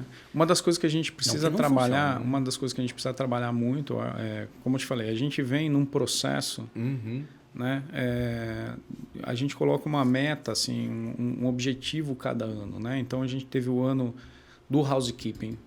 Sim. Então, foi aquele ano que a gente trabalhou limpar a casa, reorganizar recursos humanos. A gente teve um ano do excelência operacional. Legal. Cara, se a gente tem problema, né, de execução de projeto, a gente não vai ter mais. Cara, os nossos projetos hoje são impecáveis. Né? Tem o Alexandre, um cara que trabalha comigo, um cara extremamente experiente, um cara fantástico. Então, esse cara resolveu o nosso problema. Nós tivemos um ano, cara, que a gente chamou de crescimento acelerado. Então, você veja que cada ano a gente dá um nome diferente. Sim. Então, a gente teve... Né? Então, esse crescimento acelerado, a gente... Fica claro para o time todo. Fica claro onde a gente quer chegar, o que a gente quer fazer. Então, a gente teve um aumento do ano passado de 35% de crescimento de um ano para o outro. Isso, né? Que não está tão fácil aqui que não está tão fácil, exato. Está fora da curva. Está bem complicado. Então, foi um baita ano para nós. A lucratividade nossa, sei lá, acho que foi 8 vezes maior do que a do ano anterior. Legal. Então, a gente está super bem. Esse ano é o ano que a gente está trabalhando mais nessa questão do que você está falando, né? Da inteligência de mercado. Então, a gente está trabalhando muito a inteligência do mercado. Então, é um ano que... Exato. A gente não está maduro nisso. Né? A gente amadureceu em outras coisas. A gente está indo para o mercado. A gente está fazendo vendas. Mas me falta esse próximo passo, realmente, a gente entender... dar mais inteligência para o nosso negócio. Do ponto de vista de um BI, por exemplo, a gente não tem isso implementado ainda. O CRM, o nosso CRM não é dos melhores. A gente está nesse processo. Tenho certeza que até o final do ano a gente vai ter um CRM muito mais sólido do que a gente tem hoje. A gente precisa melhorar a nossa inteligência do ponto de vista principalmente de rede social, né? As estratégias de divulgação de marca, né? De branding, no P da promoção. Esse é o ponto que eu acho que a gente ainda tem muito que melhorar. A Pius tem uma marca muito forte, né? Dentro do mercado, do segmento, mas de alguns segmentos. Então, por exemplo, quando você vai para uma automotiva, por exemplo, todo mundo conhece Pius. Né? Eu posso dizer que é uma das marcas talvez a mais forte no segmento. A Pius é a criadora do conceito de segurança. Né? Lá atrás, a primeira patente de relé de segurança de máquinas foi do Peter Pius, né? do pai da segunda geração, né? O pai da Suzane, que é a terceira geração agora. Então, ele tem uma marca muito forte. Mas quando a gente vai para outros mercados, cara, que aqui no Brasil são fortes, por exemplo, a mineração... se a gente quiser um dia entrar em mercado de, sei lá, óleo e gás, refino, química, é um mercado que não conhece a gente. Que tem bastante aqui no Brasil. O Brasil tem o agronegócio, por exemplo. Então, o Brasil tem esse ímpeto nessa indústria, mas é uma indústria que tipicamente não é uma indústria que ainda que conhece o que a gente pode entregar. Tem que criar a cultura ali. Tem que criar a cultura. Mas eles não estão preocupados tanto com a segurança. Não, eles se preocupam muito com a segurança do processo. Então, se você entrar hoje, por exemplo, numa refinaria, a refinaria se preocupa muito com a segurança do processo de refino. Ela não vai explodir. Mas isso não significa que não tem uma máquina que o cara pode perder um dedo. Sim. Então, quando a gente foi para a mineração, por exemplo, não tem nenhum problema de falar, porque é muito aberto. Esse contrato que eu mencionei há pouco é com a Vale. Legal. A Vale é a maior mineradora do mundo de minério de ferro. E nós assinamos um contrato com eles a nível nacional, que nós somos o parceiro deles para fazer... Eu ia até perguntar que tipo de empresa que compraria esse projeto específico. Cara, foi um negócio muito bacana, porque quando eu entrei na Pius, a Vale sempre foi o meu maior cliente, né, na minha vida passada. E aqui, quando eu vim para a Pius, a empresa não conhecia, porque não é um mercado core, né? Não estava ali no radar da Pius, né? Só que a gente começou a fazer um trabalho desde base. Então, foi super legal, porque a gente começou a desenvolver, vamos lá, educar e falar de treinamento e tudo mais. Até que há 2 anos atrás, a gente foi convidado pela Vale para escrever um documento de segurança deles. Legal. Então, a gente fez isso global. Então, a Vale, todas as vales no mundo. Então, a gente usou o time nosso da Irlanda, a gente usou o time nosso do Canadá, a gente usou o time nosso da Índia. Cada um com as suas especificidades. Exato. Bom, na Vale da Malásia tem essas leis, essas normas que você tem que seguir. Na Vale do Canadá tem essas. Então, a gente escreveu esse documento com eles gostaram muito e agora eles deram esse contrato para nós. Então, nós assinamos esse contrato com eles no ano passado. Fomos crescendo aos poucos, colocando funcionários, né, para trabalhar. Hoje, como eu te falei, a gente tem um batalhão de gente trabalhando para a Vale, lá dentro e no backstage, né, dando suporte. Sim. E esses caras fazem isso. Então, eles rodam os sites, a gente está em 13 sites simultâneos. Eles rodam esses sites, vão nas máquinas, olhando realmente onde pode ter um acidente aqui, onde o cara pode prender a mão, onde o cara pode cair. E para escrever E aí a gente vai apontando, onde tem risco naquelas máquinas. Então a gente entrega para cada máquina, a gente entrega um relatório de análise de risco. E tem depois a entrega de uma solução? Esse é o passo seguinte. Aí seria a implantação de tecnologia, que é o próximo passo que a Vale precisa dar. Então, assim, no nosso contrato, a gente chega até o momento que a gente fala para eles... Que ali precisa. O que precisa e como. Né? Então, a gente faz a consultoria. A conceituação. Então, eu faço, de acordo com a norma, quais são os riscos daquela operação. Sim. E aí eu mostro para eles o seguinte, como ficaria a solução. Então, eu dou um exemplo. Você vai colocar uma grade aqui, tá? Então, tem uma foto da máquina... E eu desenho uma grade em cima. Você concorda? Dá para operar dessa maneira? Dá para operar. Então, beleza. Isso aqui é um outro documento. Agora, o passo seguinte, ela vai pegar esses documentos. Quem vai pôr a grade? Quem vai pôr a grade? Que grade eu vou comprar? De quem eu vou comprar? Que tipo de grade é essa? Então, a gente está nessa fase com eles. Acho que esse é um contrato que a gente, sei lá, cara, eu espero nunca sair de lá. Acho que aqui pensando aqui, óleo, gás, offshore... Que precisa disso, cara. Exato. Sucro alcooleiro... Porque são normas diferentes, né? Uma coisa é você olhar assim, olha, essa caldeira não vai explodir. Beleza. Tá, mas nessa caldeira tem um motor que tem uma proteção que, de repente, essa proteção não está bem colocada. E o cara que for fazer uma manutenção, ele pode agarrar a mão dele ali. Vai precisar fazer uma limpeza nesse local aqui. Que tipo de proteção? Exato, o cara cai, entendeu? Então, às vezes o fabricante da máquina, ele não está muito preocupado, não está muito olhando para isso. Mas existem normas no Brasil, que nem sempre são seguidas. No caso, a NR12 deveria, porque a NR12 tem poder de lei. Né? Então, pode levar um cara para cadeia, inclusive. Tá? A gente brincou, você falou do técnico de segurança. Esse cara pode ser preso. Se não tiver tudo em ordem. Esse cara pode ser preso, literalmente. Então, é nesse conceito Agora que a gente vem trabalhando. Por isso que esse cara fica eu aprontar. É seríssimo, cara. É seríssimo. Um fiscal de trabalho, um fiscal do Ministério do Trabalho, ele pode facilmente fechar uma operação. Fácil. Se acontece alguma coisa. E isso acontece direto. Por isso que, às vezes, a gente precisa, assim, na correria... E não é divulgado, que eu nunca ouvi falar disso. Olha que são 25 anos de trabalho. Mas, cara, a gente vê cada coisa. Nunca ouvi falar que alguma empresa fechou. Porque cara, é assim, ó, o cara ligar para nós desesperado, por favor, Pius, vem aqui falar com o auditor do Ministério do Trabalho, porque esse cara quer fechar a planta. Entendi. E aí o cara sai de madrugada, vai lá encontrar com o cara, não, peraí, não é bem assim e tal. Vamos dar um jeitinho aqui. Vamos fazer um plano de melhoria. Daí a gente ajuda a fazer um plano de melhoria e tal.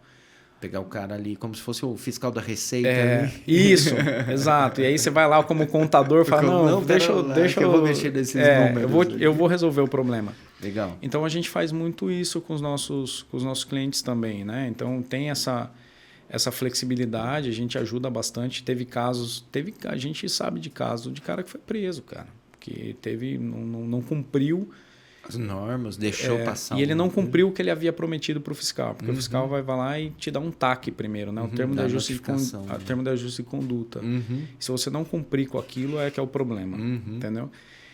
Enfim, é super crítico. Tá? Esse é um segmento que a gente está... É um segmento bem crítico. A operação da Pius é uma operação muito delicada, muito crítica. A gente está falando de vidas.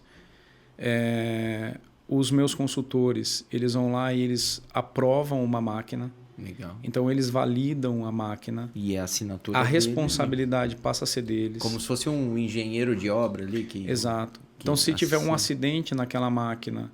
Passa por ele. O meu consultor é o responsável legal pelaquela máquina. Então, em última instância, o meu consultor pode ser preso. Então, é uma operação muito delicada. Né? Quando a gente fala de material de segurança, a Pius tem 4 fábricas. Tem uma fábrica na Alemanha, na França, na Suíça e na China. Esses produtos, cara, tem que ser impecáveis. Eles não podem falhar de forma nenhuma. De forma nenhuma, porque é a última barreira. Se falha a proteção. Se falha o que deveria proteger da falha. Entendeu? Então, é seríssimo. É seríssimo. Então, é uma operação bem delicada. E aí, voltando a falar da estrutura aqui do Brasil, cara, assim... como eu te falei, o pessoal tem essa consciência do quanto o que eles trabalham é crítico. Eu acho que acaba tendo uma coisa meio, diria que até meio romântica, sabe? De falar, puxa, eu faço alguma coisa importante para o mundo. Sabe? O que eu entrego aqui, eu tenho uma certa responsabilidade. Os seus colaboradores, todos eles têm esse sentimento? Eu acho que uma grande parte tem, né? Não dá para falar que são todos. Tem muita gente jovem na empresa. Que a gente, né? Há um tempo atrás, a gente embarcou bastante na onda do endomarketing, que é o marketing interno. Né? E nas leituras, nas documentações que a gente seguia na época, falava-se muito disso. Você começou a dar um exemplo que me fez lembrar disso, me deu esse gatilho. Por exemplo, aqui você produz um parafuso. Então o cara vai todo dia ali na linha de produção e ele produz um parafuso. E ele trata aquilo como a pior coisa que ele poderia estar fazendo. Ele poderia estar fazendo uma máquina, poderia estar fazendo uma peça muito mais importante, mas é só um parafuso. Até o momento onde a empresa passa a divulgar para todos os colaboradores que aquele parafuso, na verdade, era uma peça muito importante do motor da Ferrari. Caramba. Então, aquele parafuso continua sendo um simples parafuso.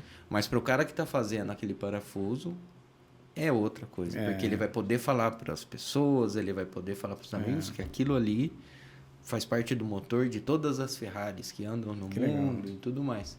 Então, acho que é um pouco disso também. Você conseguir passar essa mensagem para o time, para que ele consiga absorver isso ali de fato e conseguir realmente espalhar essa cultura para frente. Eu acho que tem muito disso. Eu gostei do exemplo, bem bacana mesmo. Veja, a gente está passando num processo... exato, a gente está passando um processo de muitas mudanças, né? Muita coisa aconteceu, cara, assim, desde da própria gestão até mesmo pandemia, tudo mais. Então, foram 4 anos assim, foi muito intenso, muita coisa aconteceu. A gente tem muita gente nova na empresa que está chegando agora. Tem muita gente jovem, tem muita gente que é o primeiro emprego, sim, que tem uma baita de uma vontade de trabalhar, que está se esforçando demais, está lá super dedicado, mas talvez ainda não tenha percebido a dimensão da responsabilidade do seu trabalho. Não tem experiência ali. Não foi para o campo ainda, não viveu lá, não viveu outras coisas. Não sabe o que é bom, o que é ruim. Exato. Então, eles têm essa questão de que, poxa, legal, trabalho aqui, bacana, eu gosto das pessoas, o ambiente é muito legal, muito tranquilo, muito jovial, um ambiente jovem, né? A empresa tem esse ambiente jovem.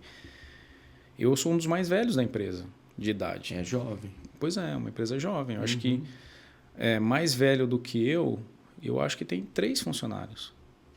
Que está na mesma média. O mais velho que eu tem 2. Então, e aí, cara, assim, esse pessoal, apesar de toda a vontade, toda gana de crescimento, tudo, mas eles ainda não têm essa sensibilidade da importância, talvez, precisa de um empurrãozinho. Da importância da empresa, o que a gente está fazendo é uma coisa séria. Então, quando a gente... Cara, não dá para atrasar. Pô, se eu atrasar, acontece. Pô, atrasei de mandar o material, pô, não foi a tempo, sei lá, errei o processo, vacilei aqui, não coloquei na caixa. Cara, isso é sério. Isso é sério, porque eventualmente é uma máquina que está parada. Porque um equipamento de segurança, quando não está na máquina, o cara para de produzir. Não pode produzir. Então, você deixa de produzir, cara, carro, e porque se estiver produzindo, alguém está correndo risco. Exato. Às vezes o cara parou de produzir um carro porque faltou um relé de R$1.000. Então, isso aos poucos eu acho que está melhorando bastante, tá? Eu acho que a gente vai evoluindo nesse sentido. Mas é sério, assim...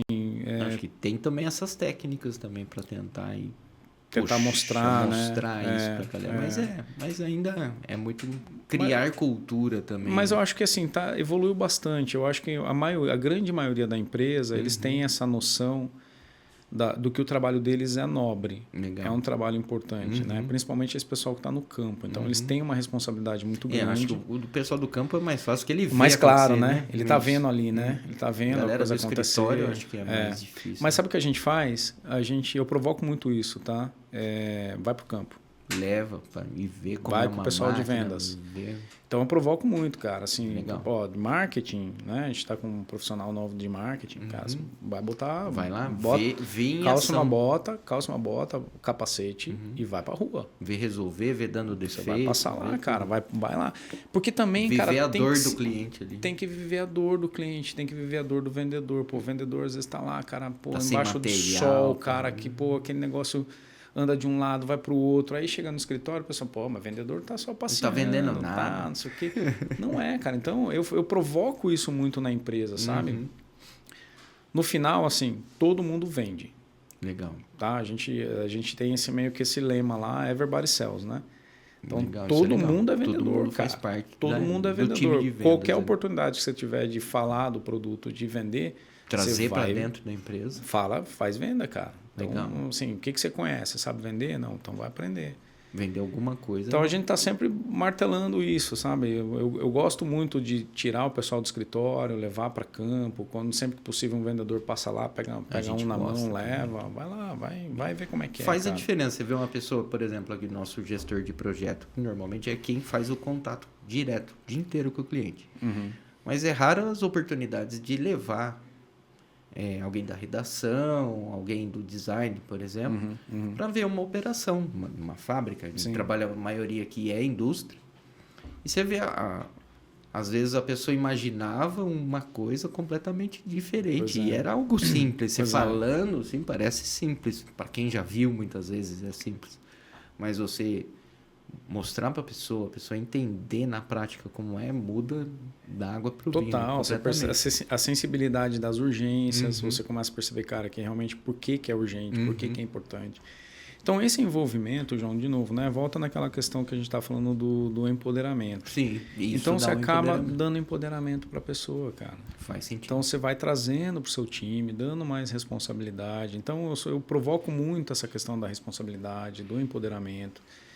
E, de novo, você tem que confiar no seu time. Sim. Se você não confiar, cara, você é o responsável. Você está errado, cara. E no final, você fica sobrecarregado, nada vai acontecer. Cara, não faz nada. Seu time não anda, eu não sou cresce. Especialista em RH, cara. Isso. Eu não sou especialista em RH, eu não sei gerenciar projeto. Então, quanto mais eu me meter, mais problema eu vou causar, cara. Exato. Vai ter que ter essa sensibilidade também, mas você tem que ter a confiança, cara. Assim, você tem que ter a confiança nas pessoas. Porque, e também, mas isso não significa delargar, tá? Não fechar o olho e deixar o pau torado. Não significa delargar. Você perguntar, eu sei exatamente o que está acontecendo em todos os processos. Legal. Até às vezes o pessoal, cara... Não é assim também, a Rádio Peão chega em mim. Eu vou saber o que está acontecendo. Notícia ruim voa. Então, a gente está olhando isso, está o tempo inteiro olhando, tal, mas... E eu falo isso também para os gerentes, né? Vamos lá, o que você pode desenvolver na sua equipe para que você saia do operacional e passe a ser da gerência, do inspiracional. Sim. Né? Você almeja crescer ali. Tem ferramenta que a gente pode melhorar aqui o processo. O que dá para implantar. O cara precisa ser treinado. Porque um processo precisa ser refeito. Eu preciso que os gerentes, cara, estejam pensando no negócio. E não batendo prego, cara. Só ali. Exato. Porque senão... Dando ordem. Senão você fica ali, cara, apagando incêndio. O tempo inteiro você está apagando incêndio, apagando incêndio. Então, é uma das coisas que a gente vem... né, eu venho trabalhando bastante com a gerência... mais inspiração, menos transpiração. Sim. Claro que tem que executar. Claro que você tem que pôr a mão na massa de vez em quando. Tem que pôr a mão na massa. Se eu precisar pintar a parede, eu vou pintar a parede, cara. Quando a gente fez a mudança aqui para o prédio, eu estava pintando parede. Eu passei Natal aqui, cara, ajudando a descarregar caminhão de tijolo, cara, para você ter ideia. Para fazer acontecer. Para fazer acontecer, porque a gente tinha uma meta. A gente cumpriu a meta que era fazer a mudança. Legal. Né?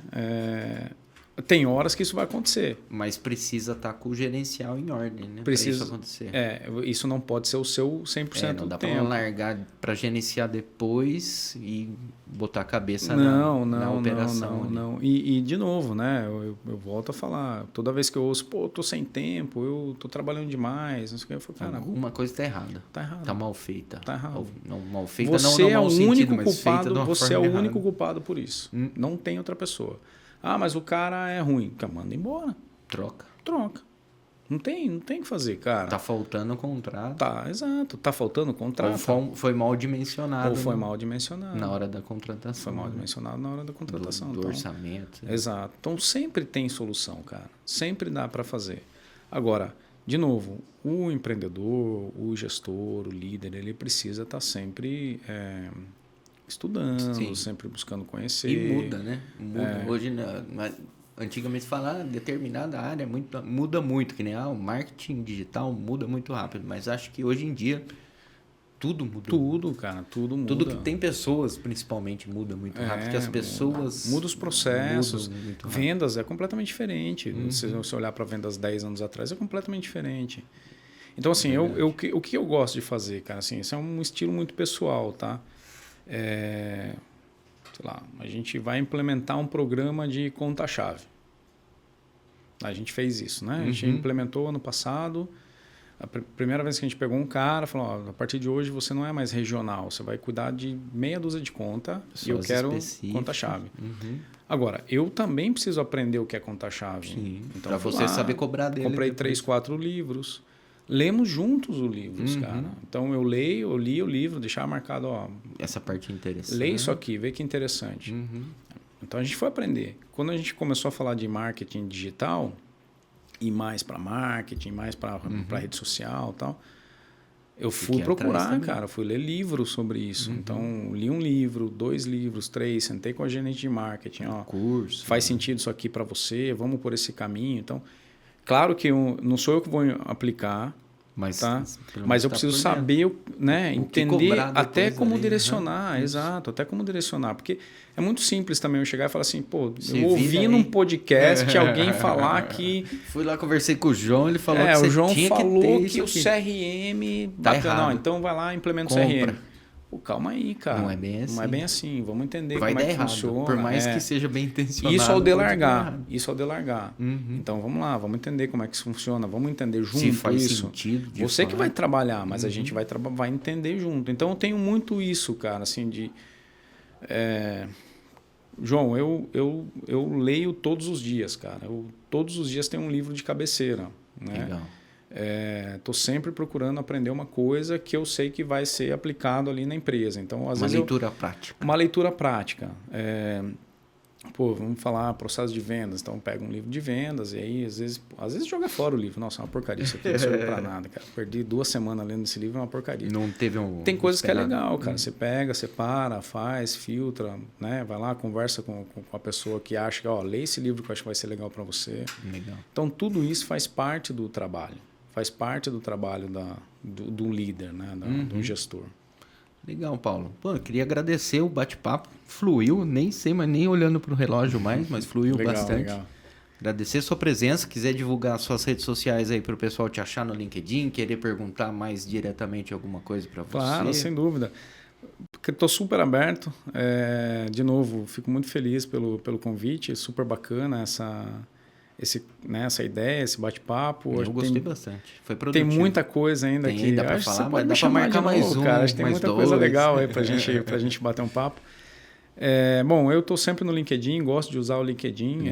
Você vai me encontrar lá como Paulo Fernandes. Acho que eu não lembro exatamente como, mas é Paulo Fernandes, empresa Pius. Legal. Você vai me encontrar como Pius do Brasil. No LinkedIn também ou nas outras redes? Pius, P-I-L-Z. No Instagram também, a gente está lá no Instagram também como Pius do Brasil. Legal. Nosso site é www.pius.com.br.